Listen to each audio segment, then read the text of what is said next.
High wind and red flag warnings tonight. A town evacuates as fire nears. Details ahead.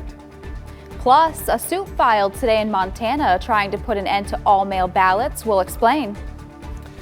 And later, controversy surrounding proposals for a new national heritage area. From Montana's news leader, this is the MTN 530 News. Thanks for joining us tonight. I'm Tim McGonigal. And I'm Hallie Schwinnard. We're just learning of a fast-moving fire in Lewis and Clark County. All residents north of Custard and south of Lincoln Road and west of Green Meadow are being asked to evacuate the area immediately due to rapidly moving fire. We're working to get you more information. As soon as we do, we'll keep you posted. And a scary situation happening right now in Garfield County. Another fire east of us has forced an entire town to evacuate tonight. Disaster and Emergency Services said they were evacuating the town of Jordan. All residents were told to head west. We also know that Highway 200 from Brockway to Jordan was closed because this fire jumped the road. Our sister station in Billings is reporting multiple fires in Mussel County north of Billings. Strong winds definitely not helping. Meteorologist Grant Garland joins us now. Grant, what can you tell us? Well, so here's a hot spot on the fire from the fire out towards Jordan. The National Weather Service, they have posted this picture. This is the hot spot on the Jordan fire. It's very close to the city. The Garfield County, they have ordered the evacuation of Jordan in the last hour. So this is the hot spot there. Also wanting to take a look out and see what we're looking at out towards Helena. This is the look at the fire, the haze that we're seeing from this fire. And this is using the Helena DEQ camera. So those are some of the pictures outside. Our winds, 59-mile-per-hour wind gusts in Jordan today, 44 in Helena, 46 in Great Falls, and 51 in Havre. So these winds are definitely a driving force. Currently looking at sustained winds of 23 in Helena, 31 in Jordan, and 24 in Great Falls. And with our temperatures, well, 84 degrees in Helena. The cooler temperatures up towards Lewistown and Great Falls. That's from a cold front that's been moving through the area. 82 in Jordan. And we are looking at a few clouds out towards the high line, but a big cool down is going to be moving in and headed our way later on for Labor Day. But what does that mean? Well, we're going to have to figure all that out in a couple of minutes. But for now, back to you guys. We've had a lot of questions following an Amber Alert that was issued Monday. If you recall, 2 students were taken from Whittier Elementary by a non-custodial parent. Police said the children were taken by their mother, but they were recently removed from her care. The kids were found safe. In a statement to KRTV today, DPHHS said the agency and the school district are working together. They're reviewing what happened to ensure they can prevent this from happening again. Tonight, an MTN News exclusive. Hear what the superintendent believes led to this situation. The Trump campaign and national and state Republican groups filed suit this morning to halt all mail ballots in Montana for the general election. The suit was filed in U.S. District Court in Helena. It asked a judge to block an August order from Governor Steve Bullock that allowed Montana counties to choose whether they could conduct the November 3rd election by mail. County election officials had asked Bullock for the order, saying they had concerns about being able to conduct an election with polling stations during the coronavirus pandemic. Since then, about 40 Montana counties have chosen to do all-mail ballots. That means ballots would be mailed to all registered voters and they could return them by mail or in person. The suit alleges that Montana does not have enough safeguards in place for all-mail elections. The first COVID-19 related death has been reported at the Montana State Hospital located in Warm Springs. Today, the Department of Public Health and Human Services announced a patient of the hospital died Monday due to COVID-19 related illness. The patient was a resident of Lewis and Clark County. The first COVID-19 case at MSH was reported July 17th. Since then, 9 staff and 8 patients have been infected with COVID-19, totaling 17 cases. DPHHS says the remaining 16 individuals have all recovered, and there are currently no active COVID-19 cases at the state hospital. Last month, MTN News brought you one family's frustrations after learning their beloved brother's last wishes would not be granted. Siblings of Carl Stuckey Jr. say they were left without answers after their brother passed from COVID-19 related complications. They said Carl and his wife had made arrangements to have his body donated to the Montana Body Donation Program in Bozeman. But his last wish went unfulfilled, and Carl was cremated in August. His siblings say they were left wondering why his body wasn't accepted into the program. Mackenzie Fry, program coordinator for the Montana Body Donation Program, told MTN News they are accepting COVID-19 body donations, but she told us the time frame to embalm a donor is crucial and played a role in why Carl's body was not accepted. The funeral home wasn't able to do the embalming within the appropriate time that we needed. O'Connor Funeral Home Director Todd Carmichael said it's up to families to communicate last wishes to them. In this case, they received Carl's request too late to schedule employees who could perform the procedure, which must be done 12 hours after a person passes. He said it's unfortunate the time frame that doesn't allow for last-minute requests while prioritizing employees' health.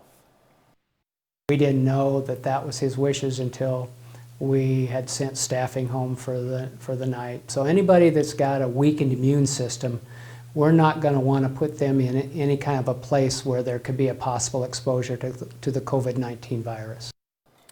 Carmichael says the funeral home has already seen bodies that have tested positive for COVID-19. He said they are better able to fulfill last requests like body donations when they are given enough time to plan ahead. Tonight, people in Belt are disagreeing on a hot-button issue on the City Council's agenda. A citizen in Belt formally requested the council oppose being part of a new National Heritage Area. The area would be similar to a national park. It would also be the first of its kind in Montana and one of 55 heritage areas across the country. It could free up federal money to drive tourism. Creating a National Heritage Area in Cascade and Choteau counties has been years in the making. The National Park Service says the areas would have no effect on private property rights, but some homeowners and landowners there in Belt aren't convinced. Neither were landowners in Fergus County who had similar concerns back in 2017. They voted to remove their county from consideration. Jane Weber is leading the effort to designate the area. She says there seems to be some disinformation campaign about private property rights. A lot of fear that has been propagated throughout the rural community. Unfortunately, most of that is unfounded, but I can see where private property owners would be fearful, and it's just simply not true. Tonight at 10, we speak to landowners in Belt about their concerns. The issue of using public funds for private business upgrades came up again Tuesday night at the Great Falls City Commission meeting. Applicant Keith Crone requested $130,000 of tax increment funds for various repairs and upgrades to the Metropolitan building to bring it under compliance. He was only approved for $25,000 towards sidewalk repairs.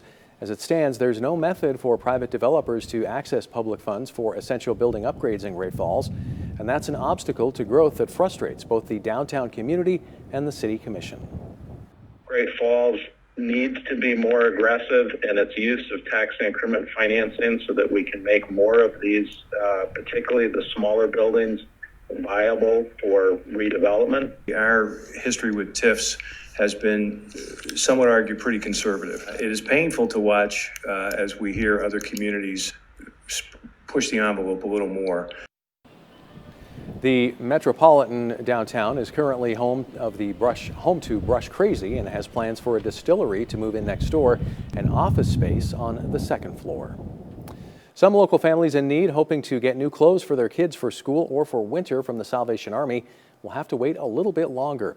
The final 2 days of the Great Falls Salvation Army's Back to School event has been rescheduled for next Tuesday and Wednesday because of staffing issues.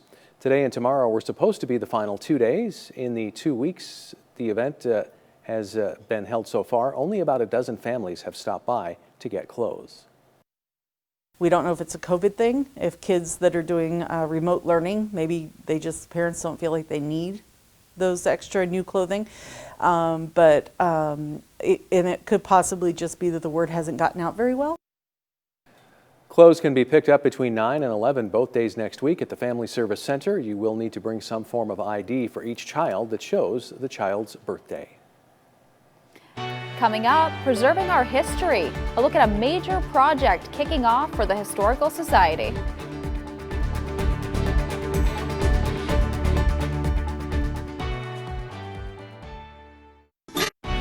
From Montana's news leader, you're watching the MTN 530 News. Welcome back. The Montana Historical Society kicked off a major construction project in Helena this morning. MTN's Jonathan Ambarian has a closer look at what we can expect from the Montana Heritage Center. State and local leaders were on hand Wednesday to celebrate the official start of a long-awaited expansion of the Montana Historical Society. You know, this is a special day for all of Montana. Montana's made an investment in its history and in its future. Wednesday's event marked the start of the construction phase on the Montana Heritage Center. The new building, connected to the current Historical Society building, will provide more space for exhibits and better conditions for caring for the collections. Steve Lozar, a Historical Society board member, led a tribal ground blessing ceremony. Everyone that walks into this place walks in with equality, walks in with a pure heart, and finds what this ground and this place really is.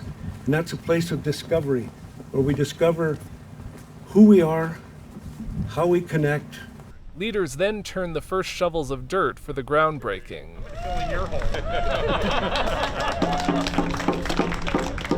The Historical Society first proposed the Heritage Center about 15 years ago. After several attempts since then, the Montana legislature finally passed a bill last year, approving money from the state lodging tax to move the $48 million project forward. Now, the first preliminary work at the site will start this fall. The Heritage Center is set to open its doors in 2024. We have a very rich and proud history, and we'd like people to come visit with their children and grandchildren years from now and be very proud of what they see. The Montana Historical Society is also seeking to raise about $10 million in private funding to help support the Heritage Center project. Leaders say so far they've raised just over $5 million of that. In Helena, Jonathan Ambarian, MTN News. Now for those headed to Helena, as part of this project, 6th Avenue will be permanently closed between Roberts and Sanders Streets. Contractors say that closure could start within the next month. Work is officially underway on a new house being built by local high schoolers. A groundbreaking ceremony was held this afternoon for the 43rd high school house in Great Falls.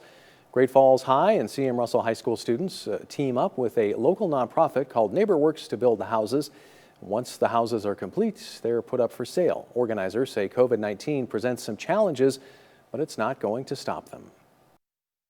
There are some safety precautions we're taking, but I think everybody's excited to get working and really do what we can to stay on this project and remain safe and complete it from start to finish. And the house is expected to be completed in May. Work to improve a local park is just about complete. Great Falls Parks and Recreation has added a gazebo and sidewalk to J.C. Park. 6 pickleball courts and a new basketball court have also been added. There is still a little bit of landscaping left to be done before work is officially complete. Well, temperatures tonight falling down to around 46 degrees in Great Falls and 43 in Lewistown. Don't go away. Your 7-day forecast is coming up next. Storm Tracker weather starts now with Grant Garland. Welcome back, everyone. This is taking a look out at around the Bird's Eye area. The haze that's been produced from the smoke from this fire. This is out looking at the Helena DEQ right now webcam, and earlier we were able to see actually where the fire was, and we were able to look at the smoke that was rising from that fire. Current temperatures right now 68 degrees in Great Falls as well as Lewistown, 84 in Helena, and around 82 in Jordan, and that's just because that sharp temperature contrast because that cold front's been making its way closer down towards the capital, and that's why we're seeing a 15 to 20 degree difference in some of our temperatures because of that front. Now, the average for this time of year for Great Falls is right around 76 degrees. The record was set back in 1969 when it was 96 degrees. That was also the year that Proud Mary by Clarence Creedwater Revival came out. That's one of my mom's favorite songs. Temperature, the peak wind gusts today, 46 miles an hour here in the Electric City. Very, very breezy. Out towards Jordan, close to 60-mile-per-hour wind gusts. 44 in Helena, 46 in Cutbank, and 53 in Glasgow. So the fires that have started up in Jordan and also around Helena, these winds are able to drive these fires out. So please make sure that you are doing your part and best not burning anything. The reason why we're seeing some higher relative humidity levels like in Havre 38 versus Helena 16 is because of that cold front that's been able to move through, allowing for some showers to actually be able to pop up. And here we are. We are looking at a few showers right along the high line, zooming on in here towards Glasgow as well as Malta, that have been able to work their way down towards the south. Hopefully we'll be able to see a few sprinkles be able to fall down towards Jordan to help try and help the firefighters contain some of that fire. We have a lot of warnings out and about right now. Let's go ahead and start off down towards Butte. In Helmville, wind advisory from now until 8 o'clock tonight. Fire weather warning, red flag warning for those from Great Falls, Cutbank, and Helena until 6 o'clock. So just a few more minutes. Down towards those south of Lewistown, a red flag warning until midnight tonight. And then also out towards Glasgow as well as Jordan, a high wind warning until 8 p.m. tonight. So a lot of different warnings, all because we're seeing our warm temperatures, low relative humidity levels, and gusty winds. Heading throughout the day tomorrow, we will be looking at a similar setup in terms of just the dry conditions. We aren't going to be looking at as breezy as the day tomorrow as we have today and yesterday, so that's the good news there. Still could be looking at some locations picking up a 25-mile-per-hour wind gust. Going to go ahead and play this out tomorrow. 10 to 20 mile per hour wind gusts will be the main threat, I believe, in terms of our winds. And this is all thanks to a high pressure that's going to be slowly building in a ridge that's going to be building into the northwest, and that's going to allow for warm temperatures to move into the area. Temperatures are going to be warming up to the upper 80s, in some locations even around 90 degrees for the end of the work week. Now tonight, temperatures 46 degrees in Great Falls, 43 in Lewistown, 46 in Hayes, and 47 in Havre.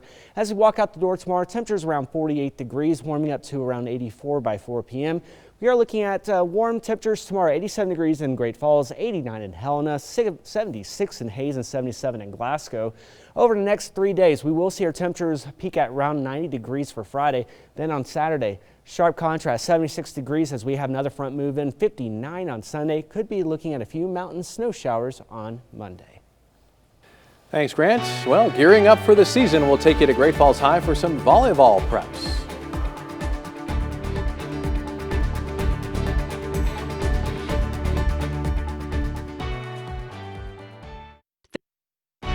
From Montana's news leader, you're watching the MTN 530 News.